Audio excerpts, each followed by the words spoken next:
मेरी जिंदगी की सबसे काली शाम वो थी जब सबके सामने मेरी इज्जत की अर्थी निकाली गई। कमरे में गहरी खामोशी थी, जैसे सांस भी रुक गई हो। मैं हॉल के बीचों बीच खड़ी थी और बुआ की आवाज गूंज रही थी, यही लड़की है, जेवर इसी ने चुराकर छुपाया है। मेरी नजरें झुकी थीं। मैंने कोई जवाब नहीं दिया, ना उस वक्त ना उससे पहले जब उन्होंने मुझसे पूछताछ शुरू की। मुझे नहीं पता कि वे जेवर कहाँ गए, और शायद मुझे मालूम होना भी नहीं चाहिए था। मैं तो बस इस घर की एक साया नुमा नौकरानी थी, जिसे पाल तो लिया गया मगर अपनाया कभी नहीं गया। बुआ की आवाज और तेज हो गई। हमने तो इसे बेटी बनाकर पाला, और ये हमारे खानदानी जेवर ले उड़ी। उनके लहजे में जहर था। भीड़ में बैठे लोगों की नजरें मुझ पर गड़ गईं। फिर वो लम्हा आया जिसने मेरे वजूद को हिलाकर रख दिया। ये शादी अब यहीं होगी, लेकिन सजा के तौर पर। दूल्हा, जो अब तक खामोश बैठा था, उठ खड़ा हुआ। उसके चेहरे पर सख्ती थी, माथे पर बल। वो मेरे पास आया, मेरे बाजू को कसकर पकड़कर बोला, बताओ, जेवर कहाँ है? मुझे नहीं पता। मेरी आवाज में कपकपाहट थी। झूठ। उसने मेरा बाजू और जोर से दबाया। हमारी बेइज्जती का बदला मिलेगा, तुम्हें सजा मिलेगी। अब तुम्हें शादी करनी होगी, तुम मेरी पत्नी बनोगी। सब सदमे में आ गए। मेरे होंठ सिल गए थे, जुबान साथ नहीं दे रही थी। मेरी मर्जी किसी ने नहीं पूछी। मेरे चेहरे पर आंसू, दिल में तूफान, लेकिन शादी के सारे रस्म रिवाज पूरे हो चुके थे। मैं अब एक अजनबी मर्द की पत्नी थी, सिर्फ इल्जाम की बुनियाद पर। सुबह हुई तो सब कुछ बदल चुका था।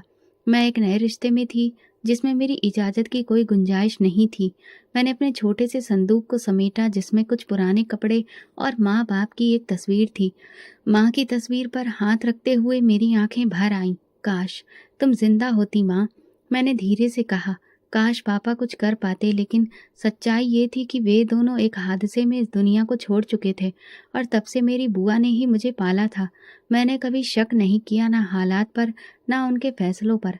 लेकिन अब सब कुछ साफ था। ये परवरिश एहसान नहीं, एक प्लान था। शाम तक मेरा सामान उसके घर पहुंचा दिया गया, जिसकी अब मैं कागजी तौर पर पत्नी बन चुकी थी।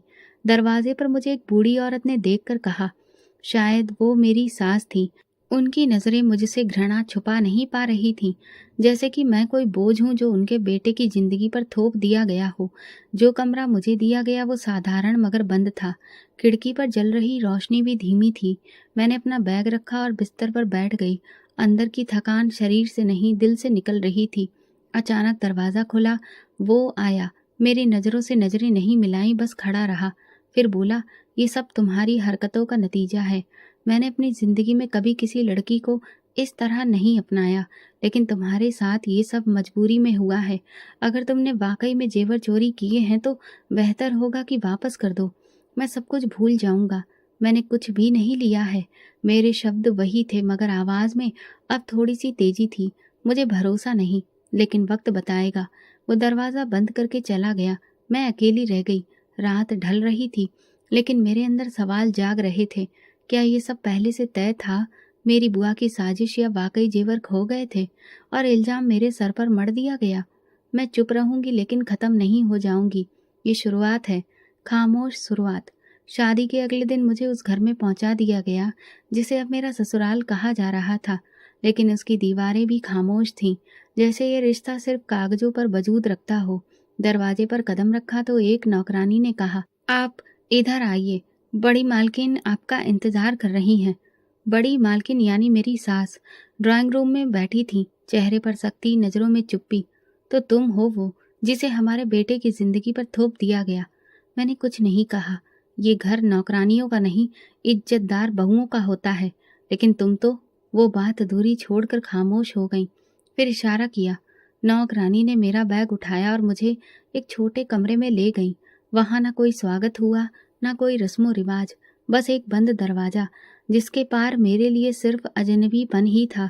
दिन का पहला काम मुझे नाश्ते की मेज पर ले आया। सब बैठे थे। मैं खामोशी से एक तरफ खड़ी रही। पति ने एक नज़र डालकर कहा, चाय लाओ। मैं थोड़ा सा सहम गई। हाँ, तुम अब यही काम करोगी। दिल में कुछ टूट गया, लेकिन मैं चुपचाप चाय लाई। सास ने चाय का कप उठाया, एक घूंट भरा, फिर टेबल पर रखा। कम से कम चाय बनाना तो सीखो। वो पल मेरे लिए बेजुबान होकर अपनी बेइज्जती सहने जैसा था। लेकिन मैं कुछ बोल न सकी। मेरी सास और पति की नज़रों में मेरे लिए वो कोई मुकाम, कोई इज्जत नहीं थी। मैं बस एक ज़रूरत थी, एक सज़ा, जिसे वो हर लम्हा याद दिलाते। कमरे में वापस आई तो खिड़की के पार एक बच्ची खेल रही थी। उसकी हंसी सुनकर मेरी आंखें बंद हो गईं और यादें जाग उठीं। वो दिन याद आया जब मैं अपने कमरे में बैठी माँ का इंतज़ार कर रही थी। माँ को देखे हुए कई घंटे हो चुके थे। फिर अचानक शोर मचा और वो खबर सुनने को मिली जिसने मेरी दुनिया बदल दी। तुम्हारी माँ सीढ़ियों से गिर गई। मेरी बुआ ने आंखों में आंसू लिए ये खबर सुनाई थी, लेकिन माँ के चेहरे पर डर साफ दिख रहा था। वो किसी हादसे का नतीजा नहीं लगता था। और फिर पापा, वो खामोश हो गए थे, अंदर से टूट चुके थे। कई बार रात को जागकर मैंने उन्हें कमरे में बैठकर सोचते देखा था, जैसे कुछ बोलना चाहते हों लेकिन बोल नहीं पाते थे। एक रात वो मेरी बुआ से लड़ पड़े थे। ये कागजात कैसे तुम्हारे पास आए? ये तो मेरी पत्नी के नाम पर थे। बुआ ने सुकून से कहा, वो तुम्हारी पत्नी नहीं रही। जो कुछ उसका था अब हमारा है। मैं दरवाजे के पीछे छुपकर सब सुन रही थी। उन्हीं दिनों मेरे पापा भी अचानक बीमार हो गए।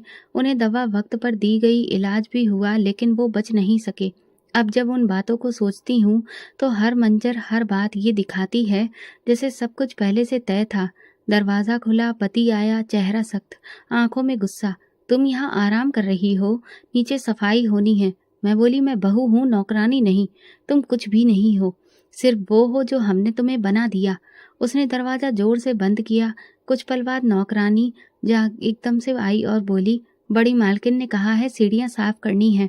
मैंने चप्पल पहनी और झाड़ू लेकर सीढ़ियों की तरफ बढ़ गई। हाथ लगातार चल रहे थे लेकिन दिमाग अतीत में था।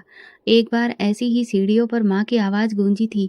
मैं भागती हुई आई लेकिन तब तक देर हो चुकी थी। अब मैं ऐसी ही सीढ़ियों की सफाई कर रही थी और शायद यही इंसाफ है इस घर का। रात गए जब सब लोग सो चुके थे, मैंने अपने छोटे से बैग से वो पुराना कागज़ निकाला जो मुझे बचपन में माँ के संदूक से मिला था। एक ज़मीन की फाइल थी जिस पर माँ के दस्तखत और पापा का नाम दर्ज था। मुझे याद है पापा ने कभी इस बात पर कुछ भी नहीं कहा, लेकिन ये कागज़ छुपा कर रखा था। क्या ये वही जायदाद थी जिस पर बुआ ने कब्जा किया? क्या ये वो राज था जिसके लिए मेरी माँ जान से गई? अब सवालों ने मुझे घेर लिया था और मैं जानती थी कि खामोश रहना मुमकिन नहीं है।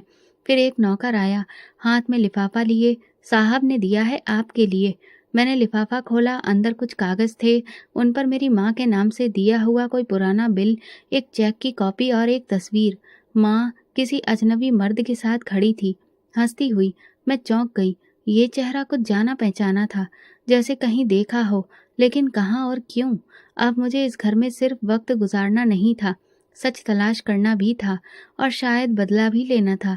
सुबह नाश्ते की मेज पर जैसे ही मैं प्लेट रखकर पलटी, पति ने ठंडे लहजे में कहा, मुझे लगता है तुम कुछ छुपा रही हो। मैंने पलकें झुका लीं पर जवाब नहीं दिया। तुम्हारा अंदाज, तुम्हारी खामोशी, ये सब मामूली नहीं है। तुम हर वक्त सोचती रहती हो, छुपाकर कागजात पढ़ती हो, नोटबुक में कुछ लिखती हो। सब समझ रहा हूँ कि कोई खेल चल रहा है। मैंने मेज के किनारे पर हाथ रखकर दिल मजबूत किया। अगर आप समझते हैं तो जांच कर लीजिए। तुम्हारे अंदाज में जिद है, पत्नियों में मोहब्बत होती है, तुम में साजिश है। मैं खामोशी से कमरे की तरफ पलट गई। उस बात की वजह से अब सिर्फ झगड़ा नहीं था, बल्कि शक का बीज भी बोया जा चुका था। शाम को आंगन में बुआ की बेटी यानी दुल्हन अपनी ज्वेलरी के साथ बैठी थी।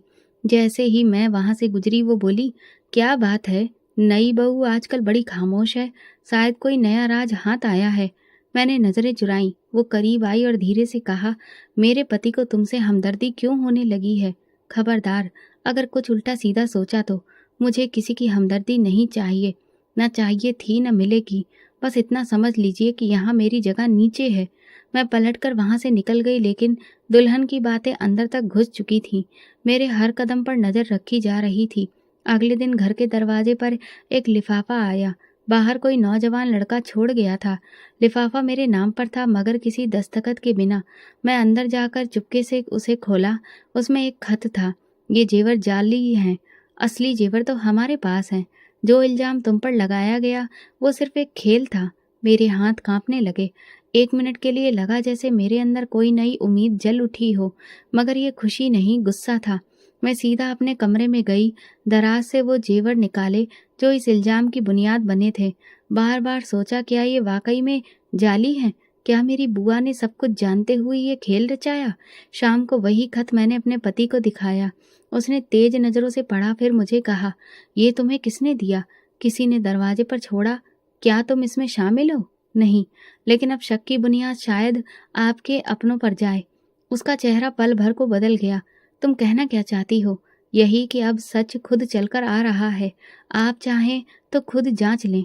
उसने जेवर उठाए, हाथ में घुमाकर देखा, फिर बोला, मैं जानता हूँ कि तुम कुछ जानती हो। अगर तुम मेरे साथ चलो तो हम इस खेल को बेनकाब कर सकते हैं, लेकिन अगर झूठ बोला तो फिर अंजाम अच्छा नहीं होगा।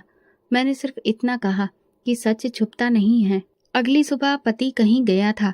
वापसी पर उसका चेहरा संजीदा था। आते ही मेरी बुआ को बुलाया गया। ये जेवरात जाली हैं। बुआ, जो हमेशा पूरे आत्मविश्वास से भरी नजर आती थी, इस बार बौखला गई। जाली? ये कैसे हो सकता है? जो कंपनी इन जेवरात की मार्केटिंग हेड थी, उसने भी इनकी गारंटी ली है। उनकी तरफ से ही ये बयान आया है कि ये असली जेवरात नहीं है। कई साल पहले चोरी हुए थे, मगर ये उन जैसे लगने वाले नकली जेवर है। ये सुनकर बुआ की नजरें एक लम्हे को झुक गईं। फिर बोली, मुझे कुछ भी नहीं पता। जरूर किसी ने धोखा दिया होगा। किसने? पति का लहजा तेज हो चुका था। ये बात बहुत पुरानी है। उस वक्त कुछ सौदागर थे। मैंने तो जो जेवर रखे उन्हें ही असली समझा। तभी दुल्हन बोल पड़ी, माँ, ये बात पहली बार क्यों कह रही हो? हमने सबके सामने इल्जाम लगाया और आपको यकीन भी नहीं था। बुआ ने अपनी बेटी की तरफ देखा, जैसे उसे खामोश रहने को कहना चाहती हो, लेकिन अब देर हो चुकी थी। मैं चुपचाप खड़ी ये सब सुन रही थी। घर का माहौल बदल चुका था। अब सबकी नजरें बुआ पर थीं, मुझ पर नहीं। पति ने धीरे से कहा, मैं जानता हूँ तुमने ये सब बर्दाश्त किया और खामोशी से देखा, लेकिन मुझे अभी भी शक है कि तुम कुछ और छुपा रही हो। जो जरूरी हो वो बता दूंगी, लेकिन हर बात का एक वक्त होता है। वो मेरे पास आया, कुछ लम्हे मेरी आंखों में देखा, फिर बोला, अगर तुम बेकसूर हो तो तुम्हें इंसाफ जरूर मिलेगा, लेकिन अगर तुम भी इस खेल का हिस्सा निकली तो मैं खुद तुम्हें छोड़ दूंगा। मैंने नजरें हटा ली। रात को नींद आने से पहले अजीब सी बेचैनी का एहसास दिल में बस गया। जब आंख लगी तो सपने, फिर वही माँ की आवाज, वही सीढ़ियाँ, और एक चीज जो कानों में गूंजती रही। मैं हड़बड़ाकर उठ बैठी, सांसें तेज, माथे पर पसीना। माँ, मैंने धीरे से कहा, जैसे वो कहीं आस पास हो।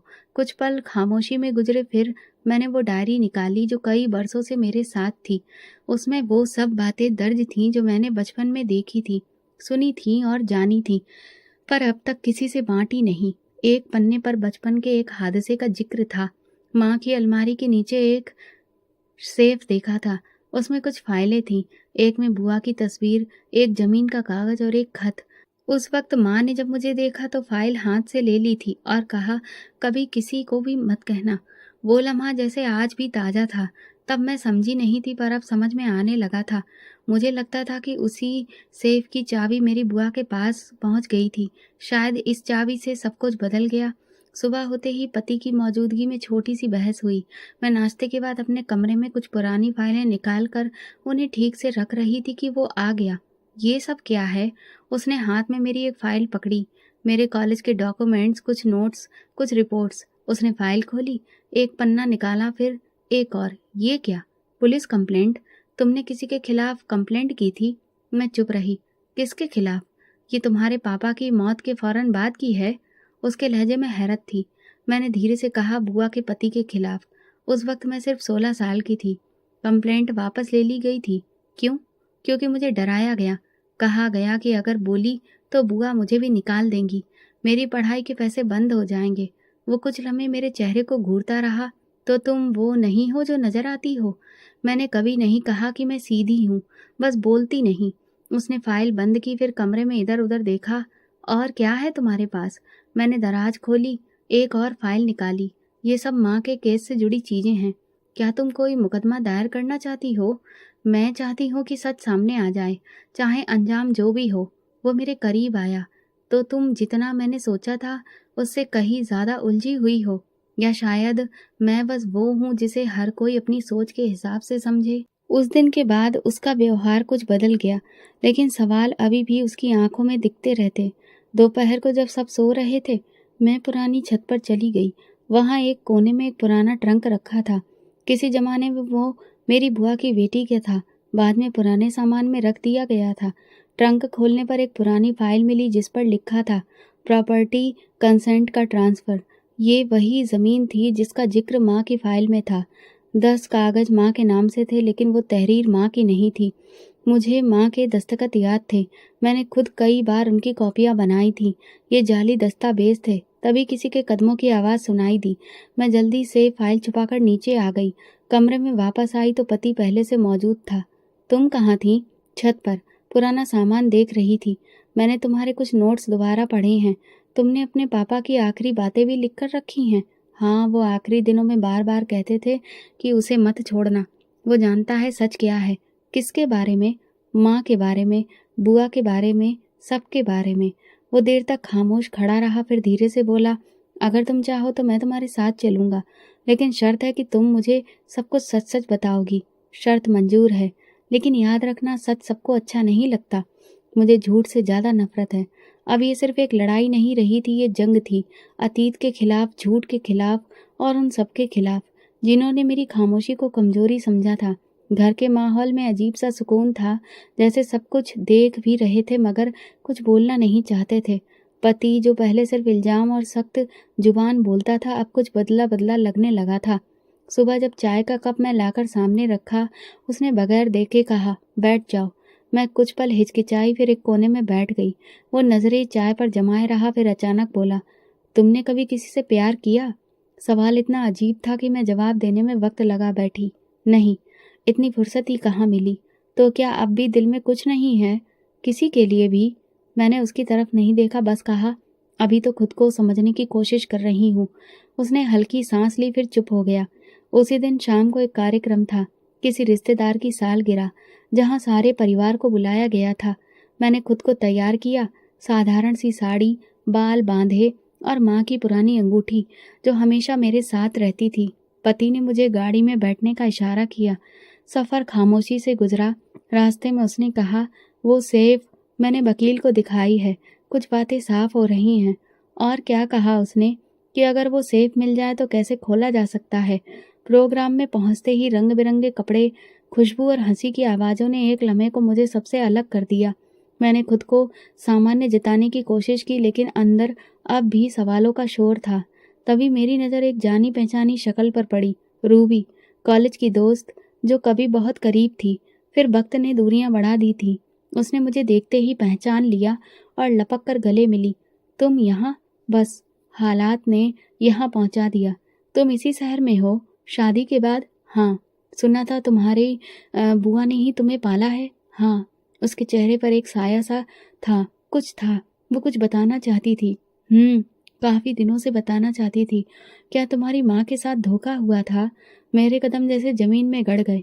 मेरी मौसी जो कभी तुम्हारी माँ के साथ काम करती थीं, उन्होंने बताया था कि तुम्हारी माँ के कुछ बिजनेस डॉक्यूमेंट्स गायब हुए थे और उन पर किसी और के दस्तखत मिले थे। शक हुआ था मगर सबूत नहीं मिला। मैंने आंखें बंद कर लीं। रूबी की बातों से वही तस्वीर मन में उभरी जो मैंने सेफ में देखी थी। मेरी बुआ और वो अजनबी मर्द। और कुछ पता है तुम्हें? मौसी ने कहा था कि तुम्हारी माँ को शक था, मगर वो खुलकर कुछ नहीं कहती थी। कहती थी वक्त आने दो, सब सामने आ जाएगा। मेरे मन में अब तूफान उठने लगा। वापसी पर गाड़ी में खामोशी छाई थी। पति ने एक दो बार बात शुरू करने की कोशिश की, मगर मैंने ठीक से जवाब नहीं दिया। आखिर उसने कहा, कुछ हुआ है? मैं जानता हूँ। पुराना कुछ याद आया है बस। क्या मैं जान सकता हूँ? अभी नहीं। घर आकर मैं सीधा अपने कमरे में गई और माँ की तस्वीर के सामने बैठ गई। आप सही थी माँ, ये सब कुछ पहले से तय था। कुछ लम्हों बाद पति कमरे में आया, हाथ में मरहम और पट्टी।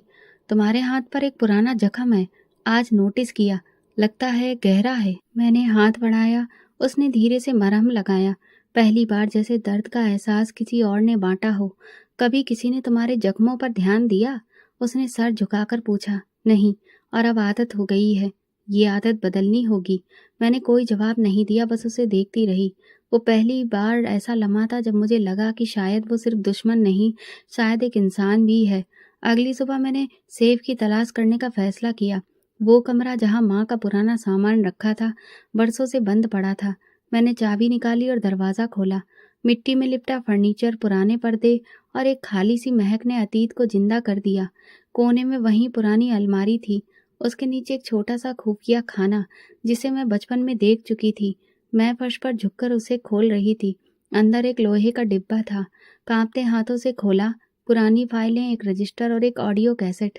उस ऑडियो कैसेट को देखकर मैं हैरान हुई। क्या ये माँ की आवाज़ की है?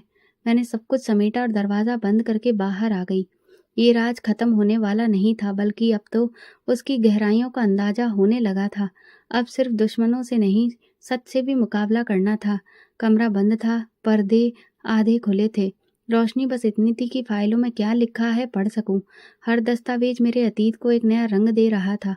और वो रजिस्टर जिसे माँ ने अपने आखिरी दिनों में सुरक्षित रखा था, उसके पन्नों पर जमीन, कारोबार और जायदाद के पूरे रिकॉर्ड दर्ज थे। लेकिन सबसे हैरान करने वाला वो स्टाम्प पेपर था, जिसमें एक जायदाद मेरे नाम पर रजिस्टर्ड थी, जिसमें मेरा नाम रागिनी साफ तौर पर दर्ज था। जमीन की मालकिन जो कि लाखों में थी, और वो कागज जिस पर माँ के साइन थे, किसी भी दबाव या छल कपट के बिना। मैं देर तक सोचती रही, ये जमीन मेरे नाम कैसे हुई? माँ ने कभी जिक्र क्यों नहीं किया? और फिर याद आया, माँ अक्सर कहती थी, एक दिन तुम्हारी अपनी पहचान खुद तुम्हें तलाश करेगी। अब समझ में आई उनकी बात का मतलब। अगले दिन वकील से बात की। सारे दस्तावेज लेकर उनके दफ्तर पहुंची। वकील सारे कागज ध्यान से पढ़ता रहा। ये सब असली लगते हैं। जमीन आपके नाम पर है। कानूनी तौर पर सारी मोहरें और साइन भी सही हैं। लेकिन इस पर मौजूद कब्जा, वो किसके पास है? मुझे शक है मेरी बुआ ने जाली कागजात बनवाकर अपने नाम करवाने की कोशिश की है। फिर तो मुकदमा दायर करना पड़ेगा, वो भी सावधानी से, क्योंकि जमीन पर मौजूद कब्जा खत्म करना आसान नहीं होगा। वकील से वापसी पर मैं सीधा घर आ गई। दिल में एक अजीब सी बेचैनी थी। पति पहले ही बदला सा था, और अब ये खबर उसे और ज्यादा होशियार कर सकती थी। कमरे में दाखिल हुई तो वो पहले से बैठा था। मेरे हाथ में फाइल देखकर तुरंत बोला, फिर कोई नया राज खोला है तुमने? मैंने फाइल मेज पर रख दी। मेरे नाम पर है एक जमीन, माँ ने मेरे नाम की थी। उसने फाइल उठाकर पढ़ना शुरू किया। उसके चेहरे पर कई रंग आए और गए। ये तो वही जमीन है जिसके बारे में तुम्हारी बुआ अक्सर कहा करती थी कि उनके नाम होनी चाहिए थी। जी हाँ, लेकिन सच्चाई ये है कि वो कभी उनकी थी ही नहीं। तुमने कब से जाना? कल रात। उसने फाइल बंद की, फिर गहरी नजर से मेरी तरफ देखा। क्या ये सब कुछ सिर्फ जमीन के लिए था? शादी, तुम्हारी खामोशी, तुम्हारी प्लानिंग? मैंने उसकी बात पर चौंक कर नजर उठाई। नहीं, अगर जमीन ही सब कुछ होती तो मैं इसे बहुत पहले ही जाहिर कर चुकी होती। फिर तुम क्या चाहती हो? बस सच्चाई। अगर किसी चीज पर मेरा हक है तो वो सिर्फ मेरे माँ बाप की दी हुई विरासत है, और अगर किसी ने धोखा दिया है तो वो बेनकाब होना चाहिए। मुझे तुम पर यकीन नहीं, और मुझे यकीन दिलाना भी नहीं है। तुम सच का साथ दो या शक का, ये तुम्हारा फैसला होगा। उसके होंठ भींच गए। वो कमरे से बाहर चला गया। उसी दिन शाम को घर में कुछ अजीब सी हलचल हुई। मेरी बुआ के हाथ में एक रजिस्ट्री की कॉपी थी। वो सीधा मेरे कमरे में आई। तुम्हें ये सब कहाँ से मिला? मैंने नजर उठाए बिना जवाब दिया। सेफ, वो तो बरसों से बंद है, लेकिन उसमें तुम्हारी सच्चाइयाँ कैद थीं। उनके चेहरे पर पसीना आ गया। ये जमीन तुम्हारे नाम पर गलती से दर्ज हुई थी। तुम कुछ नहीं जानती रागिनी। अगर गलती थी तो माँ ने इसे ठीक क्यों नहीं किया, या फिर तुमने क्यों छुपाया? बुआ ने कुछ कहने की कोशिश की, मगर शब्द अटक गए। फिर वो दरवाजा खोलकर बाहर चली गई। कुछ पल बाद पति वापस आया। खामोशी से कुर्सी पर बैठा, फिर बोला, तुम्हारी जिंदगी एक कहानी लगती है, और तुम इसकी ऐसी किरदार जो सब कुछ अपने वक्त पर जाहिर करती है। हर सच का एक वक्त होता है, और हर सच का एक अंजाम। उसी रात मैंने वही ऑडियो कैसेट चलाने का फैसला किया जो सहेज कर रखी थी। पुराना टेप रिकॉर्डर निकाला, कैसेट डाली। जैसे ही आवाज आई मेरा दिल धड़कने लगा। अगर ये रिकॉर्डिंग रागिनी के हाथ लग जाए तो समझ लेना कि मैंने सब कुछ उसी के लिए छोड़ा है। वो जमीन, वो रजिस्ट्री, वो अधिकार, वो सब कुछ उसका है। अगर कुछ हो जाए तो शक मत करना। जो चेहरे तुम्हें अपनों के लगे वही जख्म देंगे। ये माँ की आवाज थी, तरसती हुई, लेकिन सबसे भारी। कैसेट खत्म हुई तो मेरी आंखों में आंसू नहीं थे, बस एक इरादा था। अदालत का नोटिस जारी होने के बाद घर में जैसे हर तरफ खामोशी फैल गई थी। बुआ किसी से मुंह नहीं लगा रही थी। दुल्हन यानी उनकी बेटी कमरे से बाहर नहीं निकल रही थी और पति का व्यवहार भी उलझा हुआ था। लेकिन कुछ ना कुछ जरूर बदल रहा था और मैं जानती थी कि सच की धार अब सिर्फ मेरे आस-पास नहीं, दूसरों तक भी पहुंच रही थी। उसी दोपहर दुल्हन की आवाज़ पहली बार सुनाई दी। जब मैं किचन में पानी लेने गई, वो फ़ोन पर किसी से बहस कर रही थी। दरवाज़ा आधा खुला था। "ले जाओ," बहुत तेज़ आवाज़ में सख्ती से कहा था। मैंने कहा था कि अभी बात ना करो। अगर किसी को पता चल गया तो सब कुछ बर्बाद हो जाएगा। हाँ, तुम जानते हो, मैं ये सब तुम्हारे लिए कर रही थी। वो शादी, वो वादे सब बस नाम के लिए था। मैं रुक गई। दिल तेज़ी से धड़कने लगा। नहीं, मैं तो छोड़ने वाली नहीं। ये शादी तो जायदाद के लिए की थी, लेकिन तुम ही मेरी असली ज़िंदगी हो। मेरे कदम पीछे हटे लेकिन तब तक दरवाज़ा खुल चुका था। हमारी नज़रें मिली, वो चौंक गई, फिर तुरंत फ़ोन बंद किया। "तुम कब से खड़ी हो? जब से सच सुनाई दे रहा है। ये तुम्हारा मामला नहीं है, अब सब कुछ मेरा मामला है। तुम्हारी शादी मेरे पति से हुई थी, मगर दिल कहीं और था। और ये घर जिसे तुमने अपना महल समझा अब दीवारों के बिना है।" वो तेज कदमों से मेरे पास आई। "तुम ये सब फैला दोगी? नहीं, अब कुछ भी छुपाने की ज़रूरत नहीं। वक्त सब कुछ सामने ला रहा है।" वो भागती हुई अपने कमरे में चली गई। मैं सीधा ऊपर गई, जहाँ पति किताबों में व्यस्त बैठा था। "बात करनी है," उसने नज़र उठाई। "क्या? अब नई फाइल लाई हो?" "नहीं, सिर्फ एक सच। तुम्हारी बीवी जिससे तुमने इज्जत का रिश्ता जोड़ा, उसका किसी और से रिश्ता है। मैंने खुद सुना है, फ़ोन पर बात कर रही थी। कहा कि शादी सिर्फ ज़मीन के लिए की थी।" वो एक लम्हे को सुन्न हो गया, फिर धीरे से बोला, "तुम्हें गलतफ़हमी हुई होगी। काश होती, लेकिन तुम्हें खुद सुनना चाहिए।" उसी वक्त दरवाज़ा खुला। दुल्हन अंदर आई, चेहरे पर हवाइयाँ। "वो झूठ बोल रही है," पति ने गुस्से से कहा। "किससे बात कर रही थी?" "किसी से नहीं। तुमने खुद कहा कि यह शादी सिर्फ एक दिखावा है। तुम्हारा दिल किसी और के साथ है। वो मेरे कॉलेज का एक पुराना दोस्त है और कुछ भी नहीं, बस दोस्ती है। शादी के बाद भी? तुम्हें क्या लगता है तुम जैसे मर्द से मैं खुश हूँ? तुमने कभी मुझे अपनाया ही नहीं।" पति की आंखों में एक लम्हे को हर्ज दिखाई दी। "और तुमने कभी इस रिश्ते को सच माना?" वो चुप हो गई। कमरे में गहरी खामोशी छा गई। मैं दरवाजे से निकलने ही वाली थी कि पति ने मुझे आवाज़ दी, "ठहरो।" मैं रुक गई। फिर उसने मेरी तरफ देखा। नज़रें मिली। "तुमसे नफ़रत की, हर वक़्त बस तुम पर शक किया, तुम्हें कमज़ोर समझा, लेकिन आज लगता है शायद तुम ही सच्ची थीं।" मैंने जवाब नहीं दिया। उसका बदला हुआ लहज़ा मेरे लिए कुछ भी नहीं बदल सकता था, लेकिन ये पहला कदम था शायद, आगे कुछ और बदले। दुल्हन कमरे से निकल चुकी थी।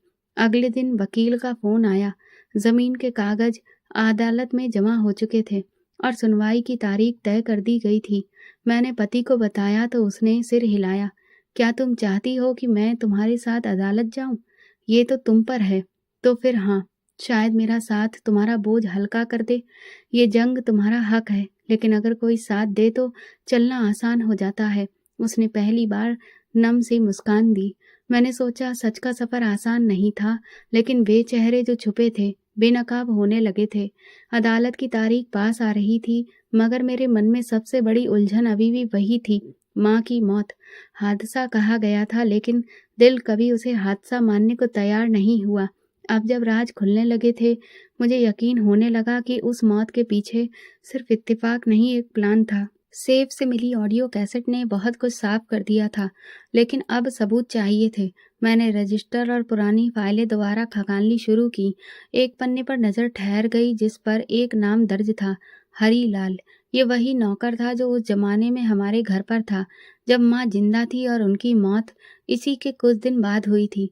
अगले दिन सुबह होते ही मैं पुराने पते वाली फाइल लेकर शहर के एक कोने में पहुंची, जहां हरीलाल किसी दर्जी की दुकान पर काम कर रहा था। "आप हरीलाल हैं?" उसने चौंक कर मुझे देखा। "हाँ बेटा, आप कौन?" "जगत मोहन और ममता की बेटी।" उसकी आंखों में नमी आ गई। "अरे बेटी, आप तो बहुत छोटी थी जब वो अपनी बात पूरी भी नहीं कर सका जब मेरी माँ की जान ली गई थी, है ना?"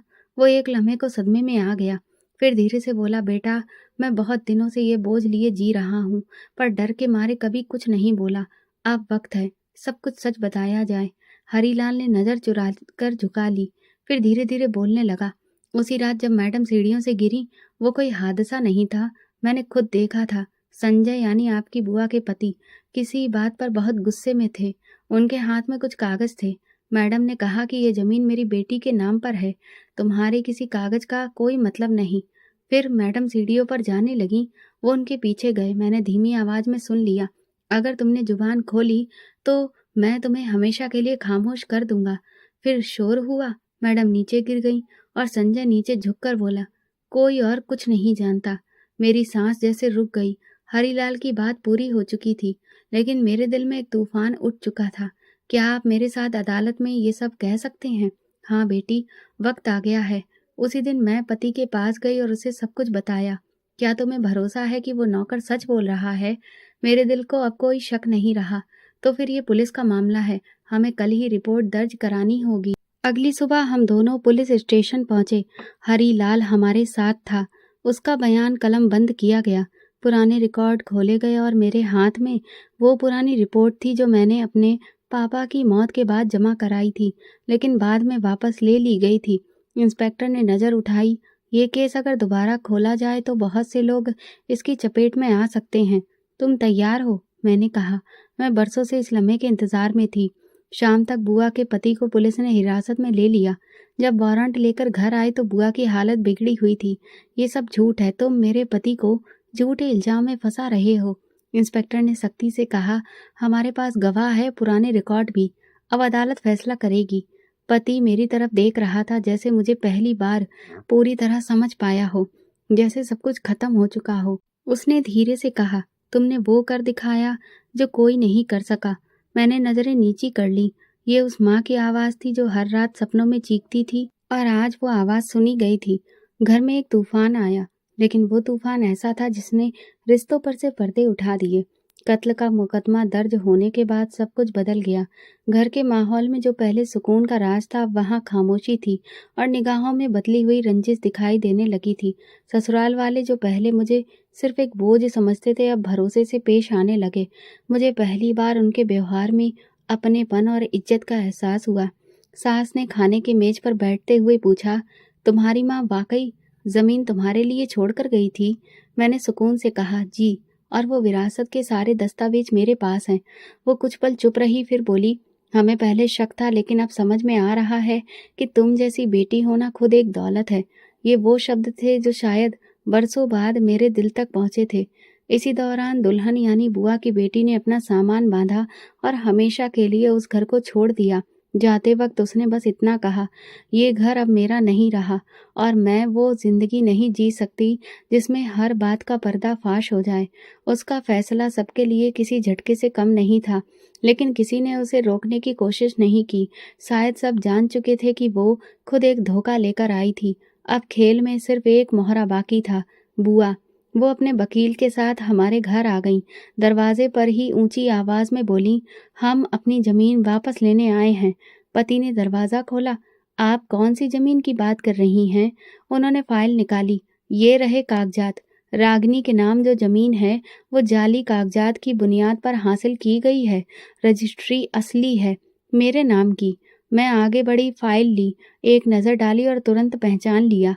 ये सब माँ ने नहीं लिखा, ये सारे दस्तावेज जाली हैं। ये कागज अगर असली होते तो माँ के दस्तखत ऐसे नहीं होते। आप भूल गईं? मैं बचपन में उनके दस्तखत की प्रैक्टिस किया करती थी। बुआ ने डांटते हुए कहा, तू झूठ बोल रही है।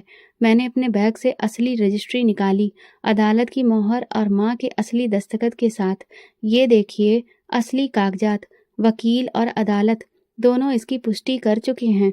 पति ने दोनों फाइलें लेकर मिलान किया, फिर साफ साफ कहा, ये तो बिल्कुल साफ है। रागिनी के पास असली विरासत के दस्तावेज हैं। आपका दावा झूठा है। बुआ का चेहरा सफेद पड़ गया, जैसे सारी जंग वहीं खत्म हो गई हो। ये जमीन तुम्हारी माँ ने तुम्हारे नाम करके गलत किया। उनका लहजा हारे हुए जुआरी के जैसा था। नहीं बुआ, उन्होंने अपना हक अपनी बेटी के हवाले किया।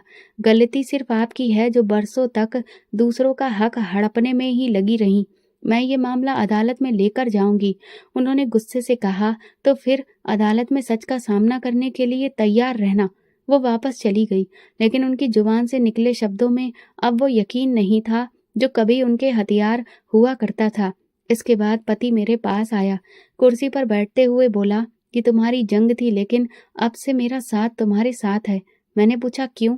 क्या अब यकीन हो गया है कि मैं सच बोल रही थी? हाँ, और ये भी कि तुम सच के लिए जीने वालों में से हो। मैंने तुम्हें गलत समझा, बार बार तुम्हें कमतर आंका, लेकिन आज तुमने साबित कर दिया कि रिश्ता सिर्फ शब्दों से नहीं, किरदार से बनता है। तो क्या अब मेरा मुकाम इस घर में वही है जो होना चाहिए था? उससे भी बढ़कर अब तुम सिर्फ मेरी पत्नी नहीं, मेरे भरोसे की बुनियाद हो। मैंने उसी लम्हे में खुद को मजबूत पाया।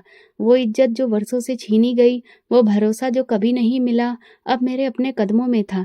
और ये किसी और की भीख से नहीं, मेरी सच्चाई से कमाया गया था। अदालत की तरफ से पहला फैसला आ चुका था। कानूनी तौर पर जमीन मेरे नाम की जा चुकी थी और बुआ के जाली दस्तावेज रद्द किए जा चुके थे। ससुराल के लोग अब खुलकर मेरे साथ थे। वो इज्जत जिसके लिए मैंने बरसों अकेले जहर पिया, अब मुझसे कोई नहीं छीन सकता था। मगर शायद बुआ को ये बर्दाश्त नहीं हुआ। सुबह का वक्त था। मैं आंगन में बैठकर अदालत की अगली पेशी के लिए वकील की तरफ से भेजी गई फाइलों का जायजा ले रही थी कि दरवाजे पर आहट हुई। बुआ खड़ी थी, चेहरा गंभीर, लेकिन आंखों में वही पुराना जहर। तुमने बहुत कुछ पा लिया, लेकिन जो मैं खो चुकी हूँ उसका हिसाब कौन देगा? उन्होंने कहा। मैंने सुकून भरे अंदाज में जवाब दिया, जो कुछ आपने छीना था वो वापस मिला है, बस इतना ही हुआ है। नहीं, तुमने मेरा सब कुछ बर्बाद कर दिया, मेरी बेटी, मेरा घर, मेरी इज्जत। तुम क्या जानो मैंने क्या क्या सहा है, और जो मेरी माँ ने सहा था, मेरे बाप ने, क्या उसका हिसाब कभी किया है? उनके चेहरे पर एक तिलमिलाहट उभरी, फिर वो मुड़ गईं और चली गईं। मुझे लगा कि शायद वो हार मान चुकी हैं, लेकिन असली वार तो अभी बाकी था। उसी रात मैं किचन में पानी लेने गई। अंधेरा था, रोशनी कम थी। अचानक पीछे से किसी के कदमों की आवाज आई। मैं पलटी, लेकिन कोई नहीं था। जैसे ही मैं पानी का गिलास लेने के लिए झुकी, एक जोर का धक्का महसूस हुआ।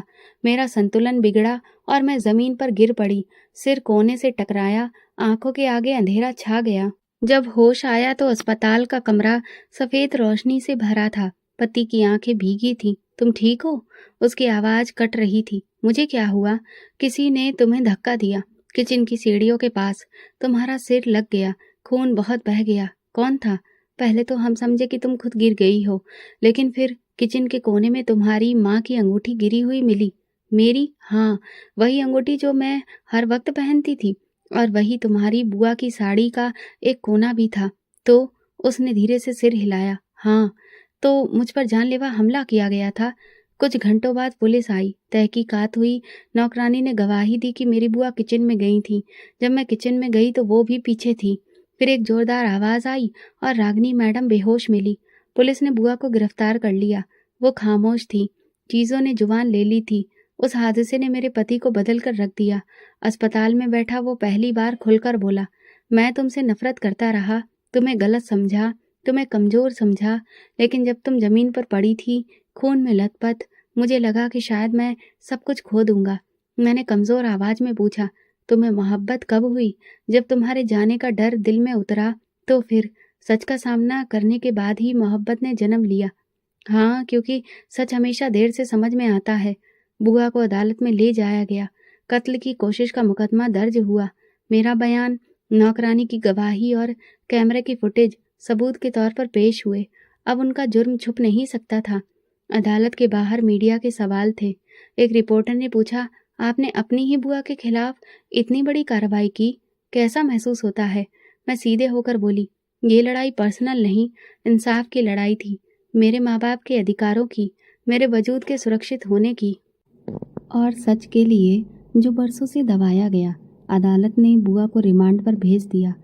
मेरा पति मेरे साथ खड़ा था और ससुराल के लोग पहली बार मुझे फक्र से देख रहे थे।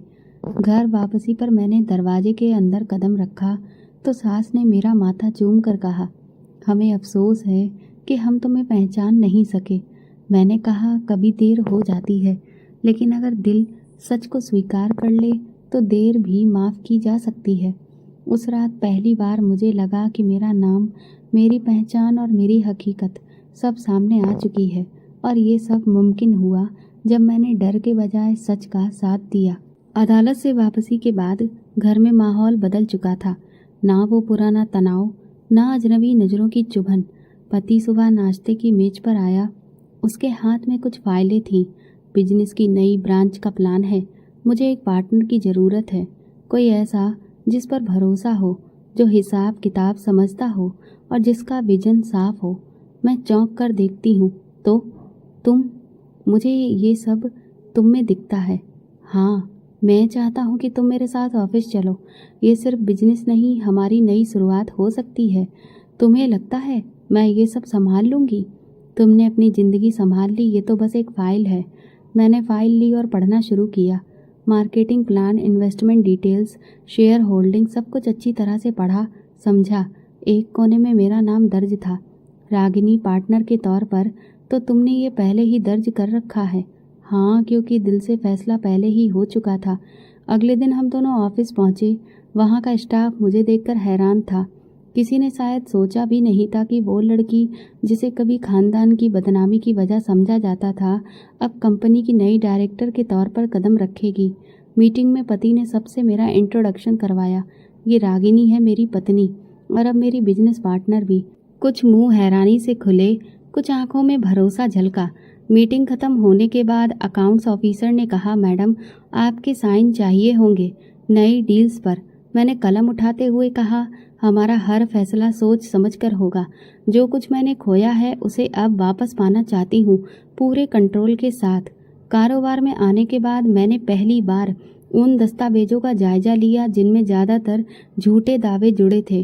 कुछ चीज़ें ऐसी थीं जो अभी भी हाथ में आनी बाकी थीं। 2 हफ्तों के अंदर हमारे पास हमें एक नया नोटिस मिला। किसी पुराने रिश्तेदार ने मेरे हक पर सवाल उठाया। मैंने पति को बताया, ये कोई नया जाल लग रहा है। हो सकता है बुआ के किसी जानने वाले ने ये दावा दायर करवाया हो। एक बार फिर से अदालत जाना होगा। इस बार खामोशी से नहीं, पूरी तैयारी से जाएंगे। हमने वकील से पुरानी जायदाद का ब्यौरा निकलवाया और सारे कानूनी दस्तावेज इकट्ठा किए। कर्ज तैयार करके हम अदालत में पेश हुए। दूसरे पक्ष द्वारा जो दावा किया गया उसमें कोई कानूनी आधार नहीं था और फैसला एक बार फिर मेरे हक में आया। अदालत से वापसी पर मैंने पति से कहा, हर बार कोई नया चेहरा सामने आ जाता है, लगता है ये दुश्मनी खत्म होने वाली नहीं है। जब सच सामने आ जाए तो दुश्मन खुद थक जाते हैं। उसने जवाब दिया। वो रात खास थी। हम दोनों ऑफिस के पुराने कमरे में बैठे बिजनेस प्लान्स देख रहे थे। फाइलों के पन्ने बिखरे थे और बीच में हमारे हाथ इत्तेफाक से एक दूसरे से टकरा गए। कभी सोचा था कि हम यहाँ तक पहुँचेंगे? पति ने सवाल किया। नहीं, मैं तो बस इतना सोचती थी कि खामोश रहूँगी, वक्त सब सिखा देगा। और सच में तुमने सब सीख लिया, लेकिन मुझे भी सिखा दिया। मोहब्बत, भरोसा और साथ का मतलब। मोहब्बत, हाँ, जो शुरुआत में नहीं थी अब है, और शायद इतनी गहरी है कि शब्दों में बयां नहीं हो सकती। मैं पहली बार उसकी बात पर मुस्कुराई। तो फिर मोहब्बत को शब्दों की नहीं, अमल की ज़रूरत है। कल की बिजनेस मीटिंग तुम ही लीड करोगी। यही अमल है। नहीं, ये भरोसा है। अमल तो तुम्हारा होगा। अगले दिन मीटिंग में मैंने पहली बार खुद प्रेजेंटेशन दी।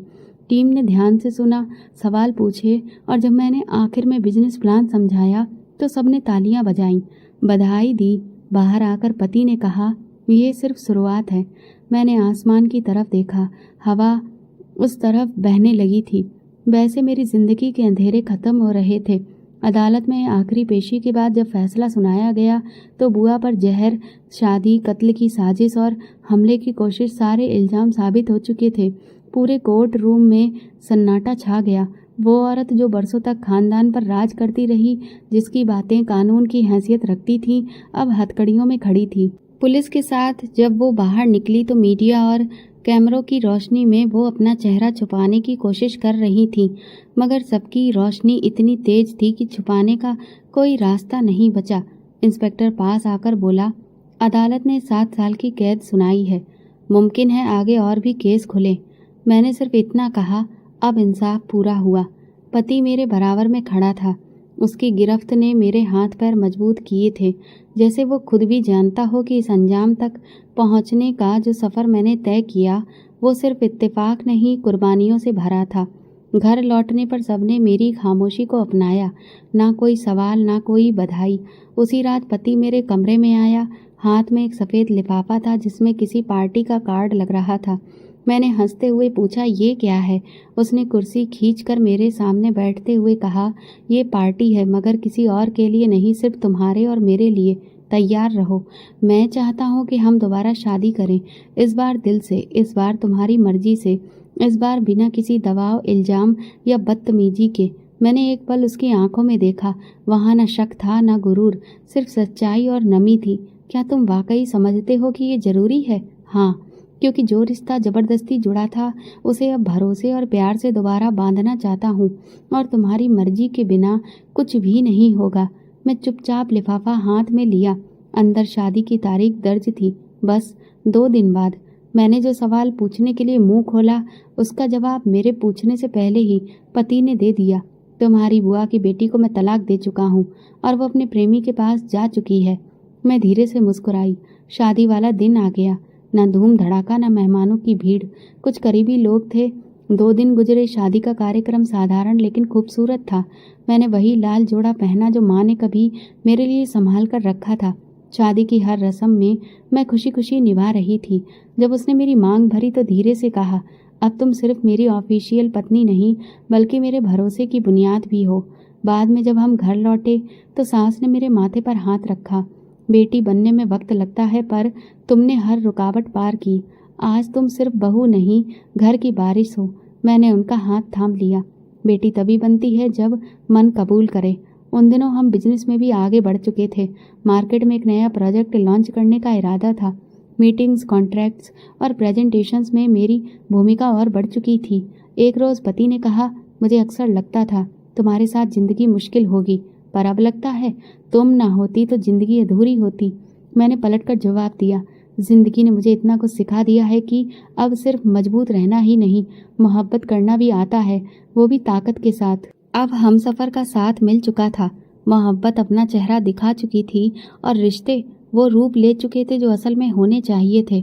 अब मैं सिर्फ एक पत्नी नहीं, एक दोस्त और एक बिजनेस पार्टनर थी जिसने जंग खामोशी से लड़ी लेकिन गूंज सच की पैदा की।